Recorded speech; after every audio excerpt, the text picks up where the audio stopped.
A man takes 3 hours to cover a certain distance along the flow of river and takes 6 hours to cover the same distance opposite to the flow of river. In how much time he will cross the distance in still water? देखिए बच्चों, let's say अपन क्या करते हैं, यहाँ पे हमने draw कर लिया है, ठीक है। डाउन स्ट्रीम और अप स्ट्रीम की बात चल रही है। पहला केस अगर आप देखें बच्चों, तो कह रहा है कि 3 आवर्स लेता है to cover distance along the flow of river. इसका मतलब जो मैन है उसकी वेलोसिटी और जो रिवर की वेलोसिटी है वो सेम डायरेक्शन में।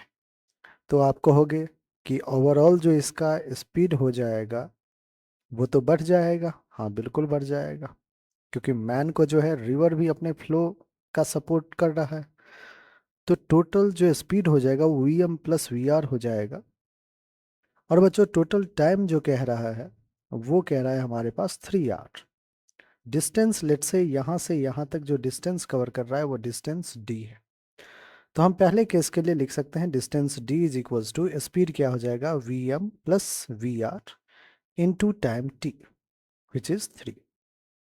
यहाँ से हम लिख सकते हैं d/3 is equals to V M plus V R. ये रहा इक्वेशन नंबर 1। अब देखिए बच्चों, अब क्या कह रहा है, 6 hour to cover the same distance opposite to the flow of river. अब क्या होगा कि जो मैन का स्पीड होगा वो रिवर के स्पीड के अपोजिट हो जाएगा। दैट मीन्स कुछ ऐसे हो जाएगा, this is velocity of man. अब आप कहोगे सर ये तो अप स्ट्रीम वाला केस हो गया कि डिस्टेंस तो डी ही कवर करना है, लेकिन अब की बार बच्चों वेलोसिटी ऑफ मैन में से माइनस करना पड़ेगा रिवर के वेलोसिटी को, क्योंकि ये अप स्ट्रीम है।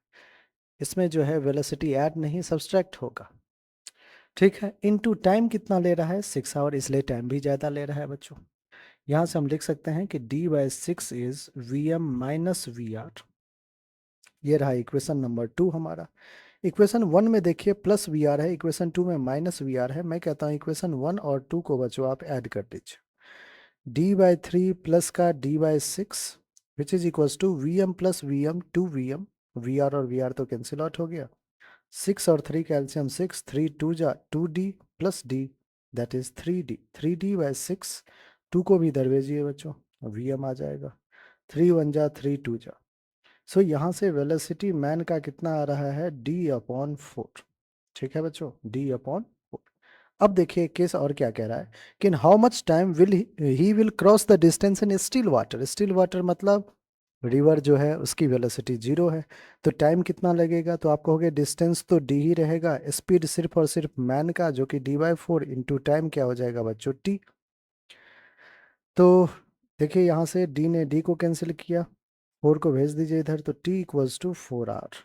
टी कितना है बच्चों 4 आवर। 4 आवर कौन सा ऑप्शन है, ऑप्शन नंबर बी, और यही बच्चों हमारा बिल्कुल करेक्ट आंसर है।